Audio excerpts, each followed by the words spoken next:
Hey gang, it's Bryan at FXBilliards. Today we're going to be talking about practice, but we're going to talk about a very specific type of practice. We're going to talk about how you should practice if you only have 15 minutes at the table. What I want you guys to do is have legitimate, deliberate practice that will improve your game. If you only get 15 minutes, 20 minutes a day to practice, you will be ahead of the game, because the average guy that shows up in the APA, the average guy that shows up at the pool hall is not practicing even 15 minutes a day. If you put in just that small window of practice, you're going to be better than the average person that is currently at the same level you are. So let's run the intro. Oh, are we on the air?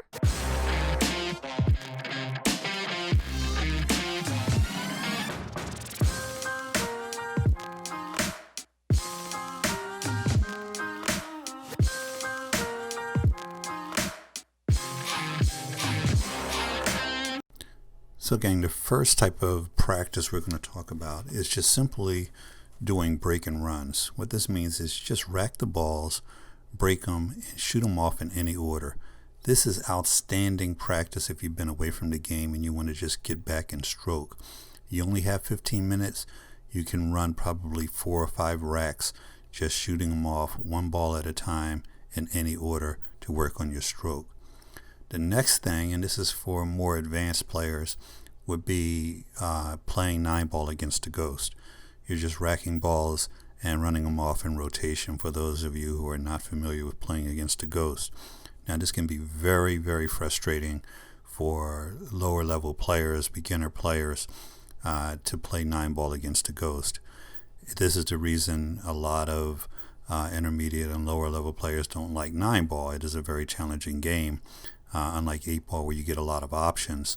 But breaking balls and shooting them off in rotation is going to be one of the strongest types of practice that you can get.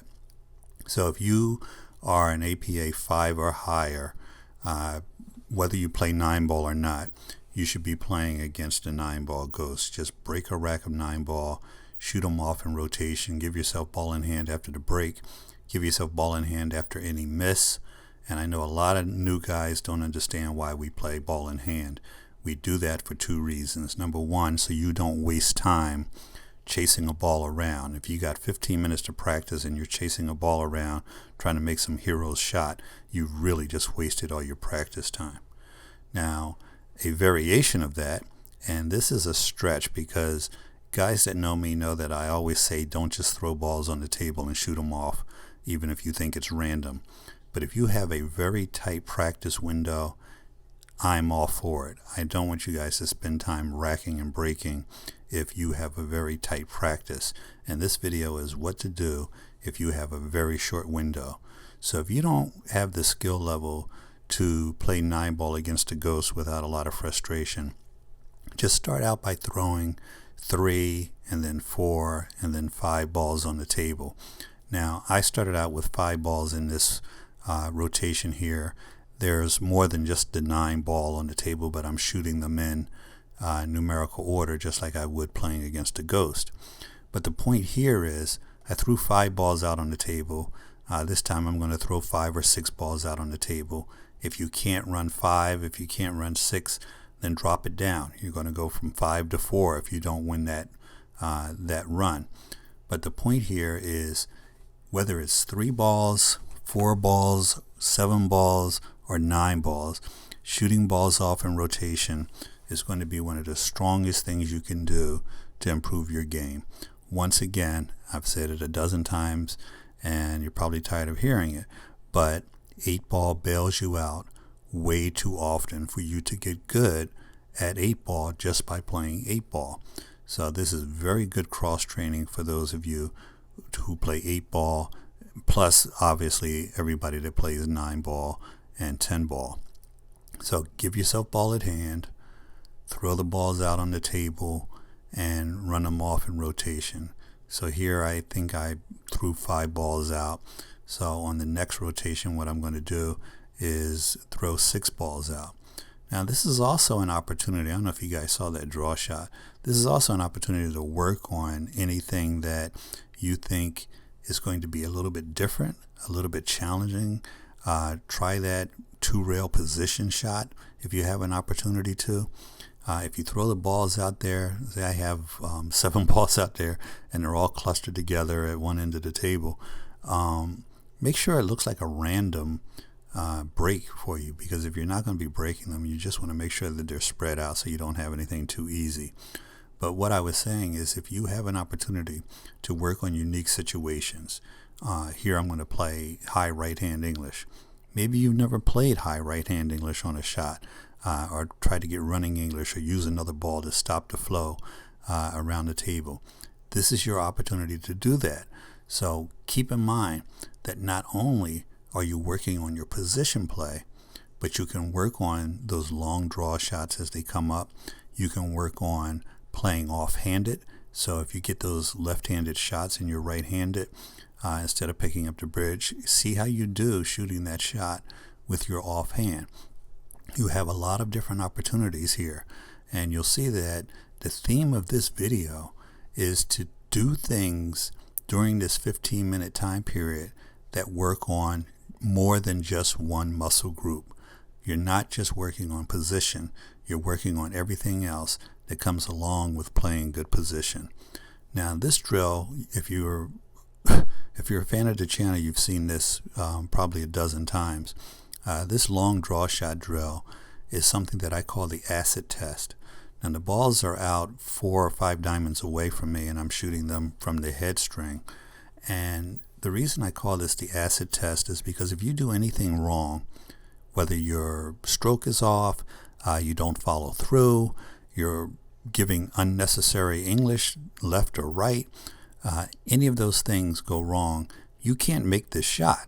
Simply put, you're going down table the length of the table. Now this is an 8-foot table, but if you're playing even on a bar box and your rotation on the cue ball is not there, you're not going to be able to draw it back to that short rail.